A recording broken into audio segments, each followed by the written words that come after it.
আসসালামু আলাইকুম। কেমন আছো আমার প্রিয় ভাই বোনেরা?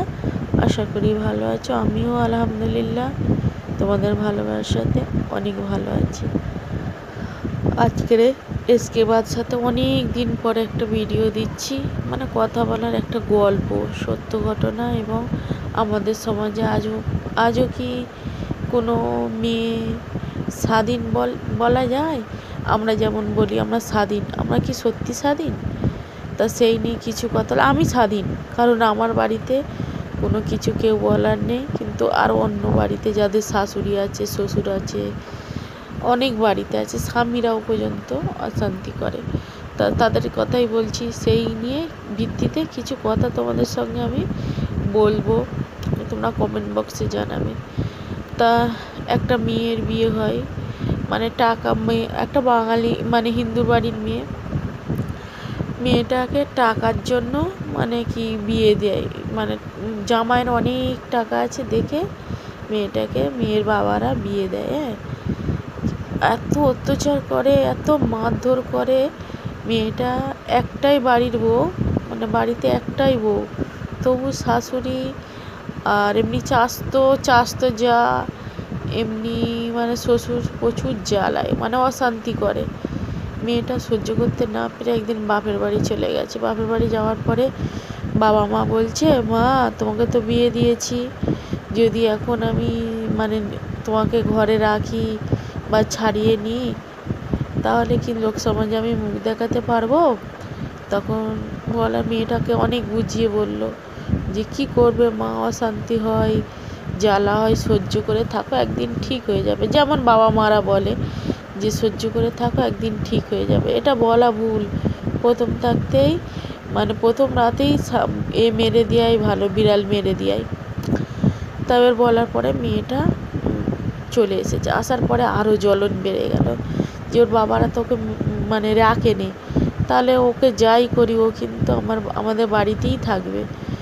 তা প্রচুর অত্যাচার করতো। স্বামীটা কাজে চলে গেলে, স্বামীটা করতো কমই, কিন্তু শ্বশুর শাশুড়ি এবং চাস্তো যা, এবার তারপর স্বামীটা এলে বাঁধাতো, মানে সবসময় মেয়েটা অশান্তির ভেতরে থাকতো। তা তবুও তো সংসার করতো, মানে চুপচাপ থাকতো, সংসার করতো। একদিন হঠাৎ মেয়েটা প্রেগনেন্ট হয়, মানে পেটে বাচ্চা হয়। বাড়িতে জানায়, স্বামীকে জানাতে স্বামী বলতেছে না এটা আমার বাচ্চা নয় বলে ফের আরও অত্যাচার শুরু হয়ে গেল।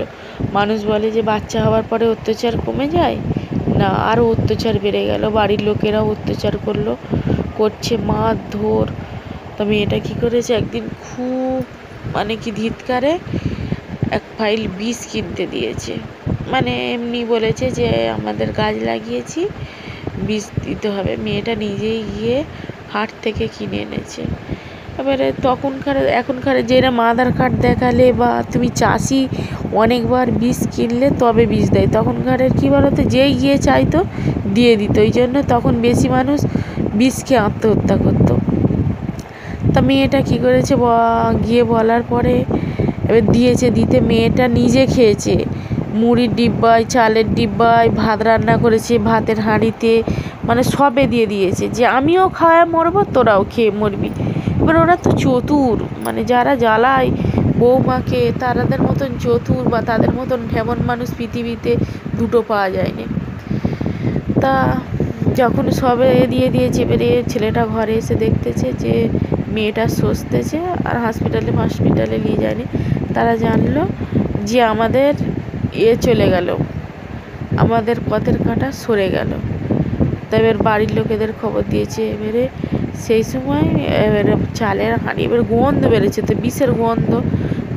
ভাতটা কী করেছে, বিড়ালকে ঢেলে দিতে, বিড়াল খেয়ে সেখানেই বিড়ালটা ছটকে মরে গেছে।